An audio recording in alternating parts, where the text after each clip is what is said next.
They say it can smell your sins from beneath the murky waters, that it hunts not for hunger, but for judgment. The ancient Egyptians knew its name, but the fishermen of the Nile? They dare not speak it aloud. For those who have wronged others, death comes with scales and teeth. Beneath the silvery moon that hangs over Egypt, the Nile River flows as it has for millennia, ancient, knowing, and unforgiving. Welcome, dear listeners, to a tale from the depths of darkness, where judgment comes not from the heavens above, but from the waters below. I am your guide into the shadows tonight. Draw close, but be warned. This story is not for the faint of heart, nor for those with secrets to hide. For in the murky depths of the great river dwells a creature of vengeance, a demon that wears the skin of a crocodile, but carries the wrath of forgotten gods. The locals call it Sobek's wrath, a beast that does not hunt randomly, but chooses its prey with purpose. Those who kill without need, who steal from the desperate, who betray their own blood, these are the ones marked for death. The Nile provides life to all who dwell along its banks, but it also demands respect. And when that respect is broken, the waters churn, the reeds part, and from the abyss, the demon crocodile emerges to claim what it believes is due. The sun was setting over the village of Aswan, painting the river in hues of molten gold and blood-red crimson. Most fishermen were returning to shore, their day's catch secured, their prayers of thanks already whispered to the river. But not Abbasi.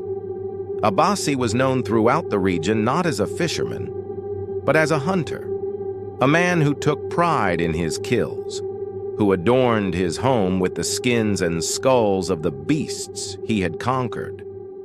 Unlike others who hunted for food or trade, Abbasi hunted for something darker, the thrill of domination, the pleasure of ending life. The elders warned him. The river gives, they would say, their eyes averted to the water, but it also takes. Abbasi would laugh, a sound like cracking reeds. Old superstitions, he would reply. The river is just water, and the beasts are just flesh. On this particular evening, as shadows stretched like grasping fingers across the water, Abbasi prepared his small boat. He had heard rumors of an ancient crocodile, a beast of legendary size that dwelled near the eastern bend, where the river grew deep and the reeds thick. Tonight, he told the gathering crowd, his spear gleaming in the dying light, I will bring back its hide. The villagers exchanged glances. Some made signs against evil, others whispered prayers. A child began to cry, though no one knew why. As Abbasi pushed his boat from shore, the water around him rippled strangely, not outward as it should, but inward, as if drawing him toward something waiting. The air grew thick with humidity, making it difficult to breathe. Several villagers later swore they saw the water turn briefly red where his oar touched it. But Abbasi noticed none of this. His eyes were fixed on the horizon, on the glory that awaited him. Hours passed. The moon rose high and full above the Nile, casting an eerie light upon the waters. The villagers had long since retreated to their homes, doors barred, lamps burning through the night. Then, piercing the midnight calm, came a sound no one would ever forget. A scream, not of surprise or pain, but of pure primal terror. It echoed across the water, bounced off distant cliffs, and seemed to linger in the air like poison. Then, silence. When dawn broke, a group of fishermen ventured out onto the river. They found Abbasi's boat drifting aimlessly, intact save for deep, curved gouges along the wooden sides. Marks no ordinary crocodile could have made. Abbasi's spear lay broken in two perfect halves, as if snapped by hands rather than jaws. Of Abbasi himself, there was no sign. Only a large stain of blood that trailed over the side of the boat and into the water. One fisherman, younger than the rest, claimed he saw something moving below the surface as they approached. A shadow too vast to be natural, its shape almost human-like, before it twisted and vanished into deeper waters. The elders nodded knowingly. They did not search for Abbasi's body. They knew the river had claimed what it believed was owed. News of Abbasi's disappearance spread quickly along the Nile. Some called it an accident, others the work of ordinary crocodiles. But in hushed voices, around fires at night, the name began to circulate.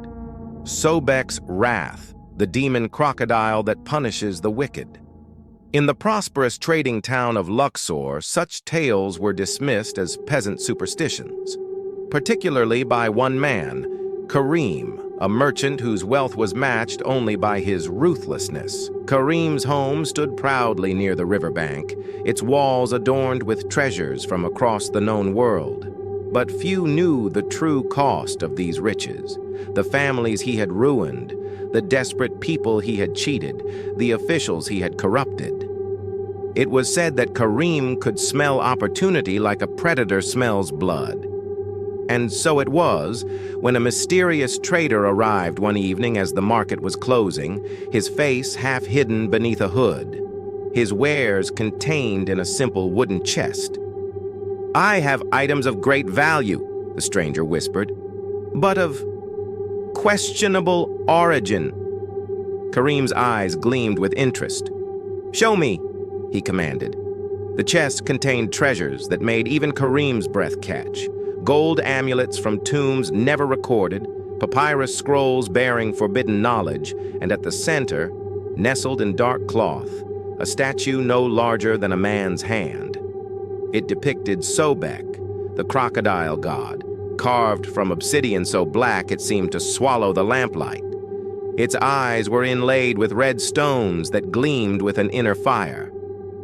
"This," the stranger said, his voice suddenly grave, "belonged to a temple that no longer stands.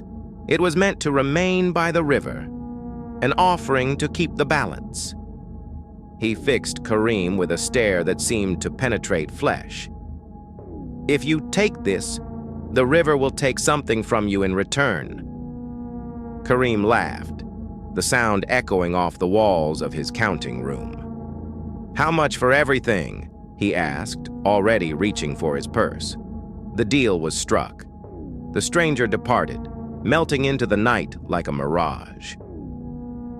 That evening, Karim hosted a feast to display his new acquisitions to fellow merchants and officials. The statue of Sobek was given a place of honor at the center of his table, its ruby eyes catching the light as servants poured wine and placed exotic dishes before the guests. None noticed how the water in their cups seemed to ripple without cause.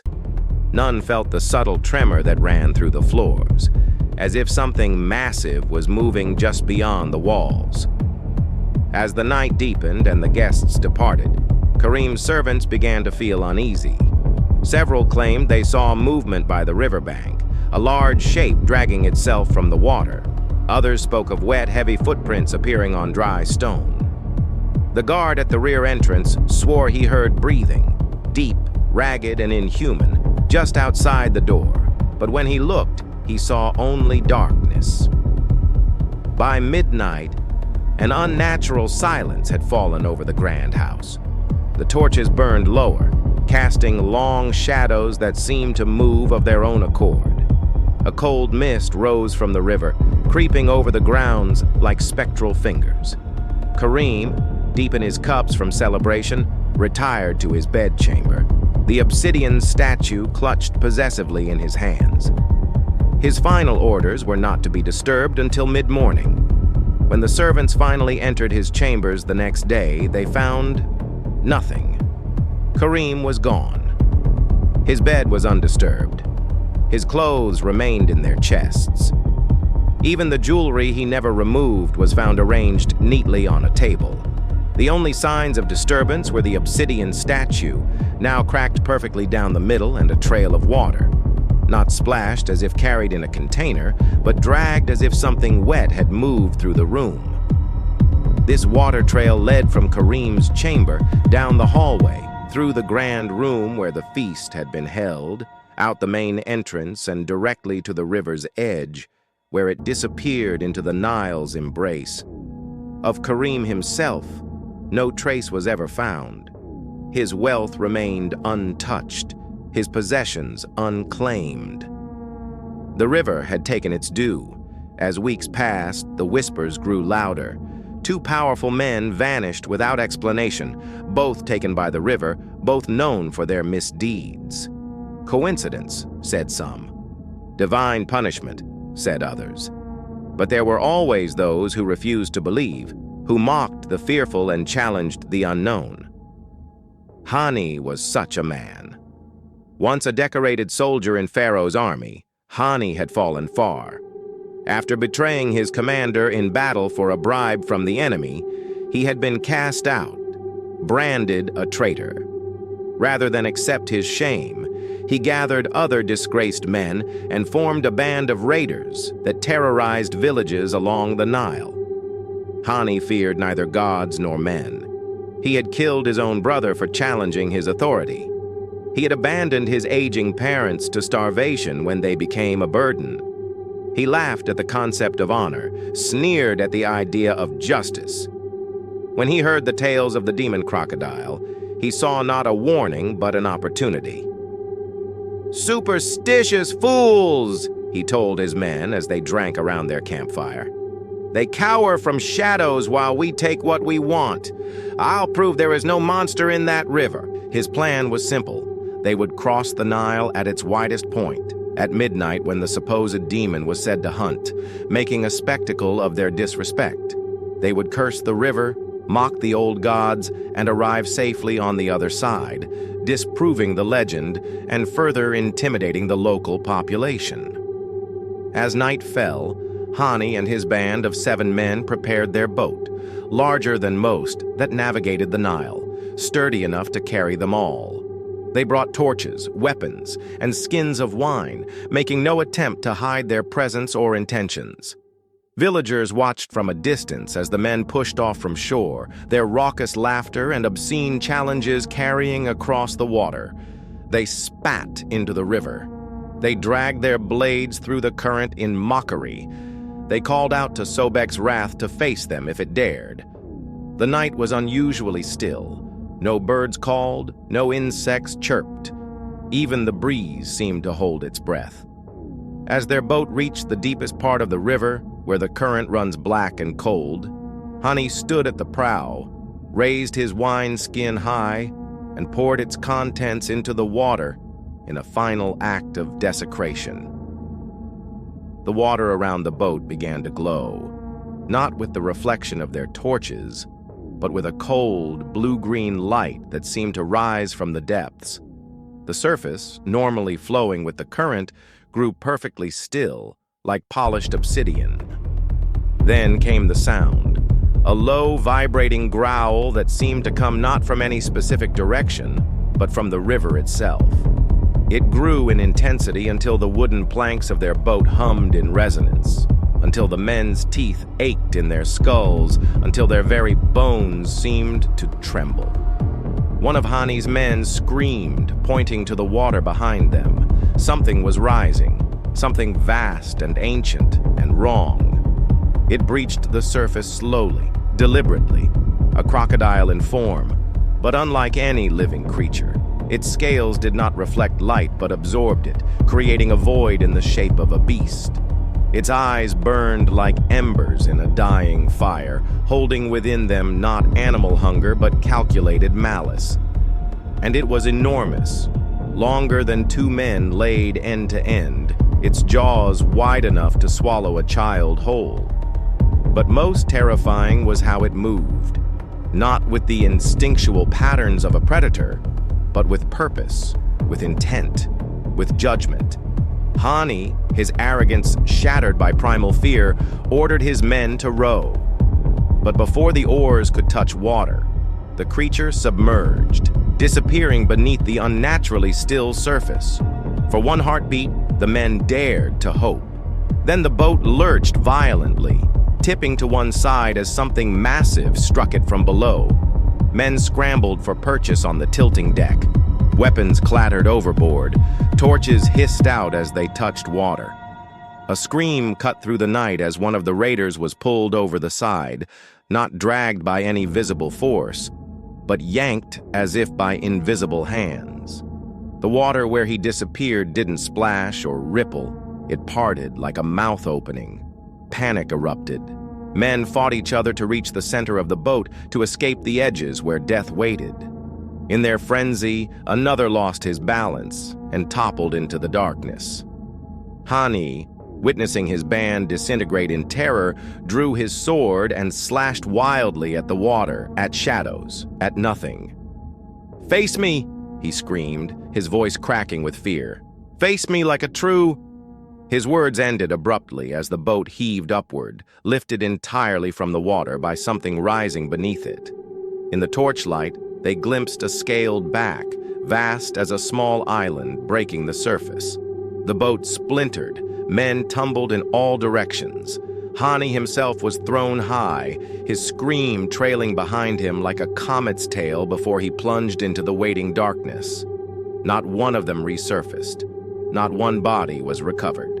The shattered remains of their boat drifted back to shore with the morning current, empty of all but the lingering scent of decay and fear.